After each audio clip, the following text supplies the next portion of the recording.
Hi, and welcome to the Life After Losses blog. This is entry 162, the new normal. Now, new normal, right? Even the phrase sounds like a bad cliche from a self-help book that's destined to prop up the leg of a wobbly coffee table. But here we are, trying to wrap our heads around it after losing someone we love. Yeah, it's like being told to keep calm and carry on when your world has just turned upside down. Thanks for the advice, but what now?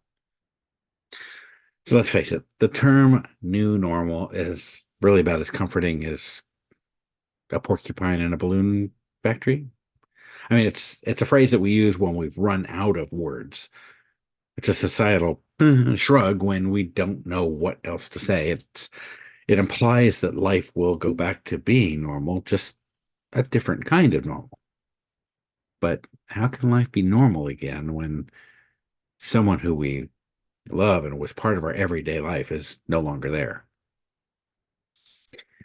Despite its cliched nature, the concept of new normal is actually important. It's about finding a way to live in a world that's changed irrevocably. It's about acknowledging that the hole in your heart might not heal completely and learning to grow around it.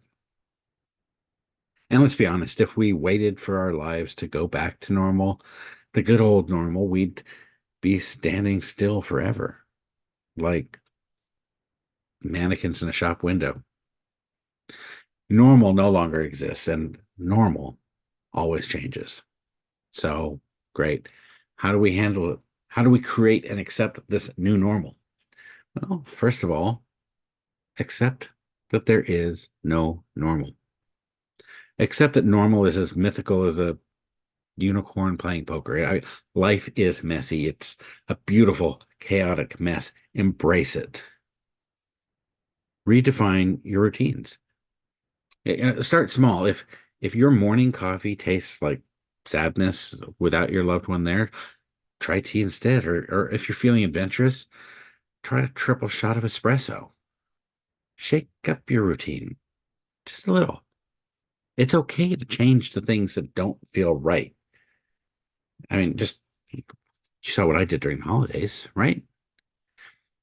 And find joy in the little things, the smell of rain, the way your dog snores, a perfect grilled cheese sandwich. Joy doesn't always have to be big and loud, and sometimes it's in the quiet moments. And I refer to those moments as the in between moments. And if you've been around for any length of time, you know that I talk about that quite a bit. Another thing, you could talk about it or don't. I mean, if talking helps, find someone who listens without trying to fix you. If silence is your thing, then embrace it. Just remember, keeping everything bottled up is like shaking a soda can. You don't want to be around when that thing explodes. Plus, bottling it all up is just not healthy and it can lead to lots of problems. Honor your loved one. Find ways to keep their memory alive. Plant a tree, volunteer, start a conga line at a party in their honor, donate a buddy bench. I mean, whatever feels right to you, they're gone, but they're not forgotten. And it's because they are not forgotten that they're still there. You remember the movie Coco? Cry, laugh, repeat. The grief has no roadmap, and some days you'll cry until you're a walking, talking saltwater aquarium. On other days, you'll find yourself laughing, and then you'll feel guilty for it. It's all part of the process. Ride the emotional roller coaster with your hands in the air. Whee!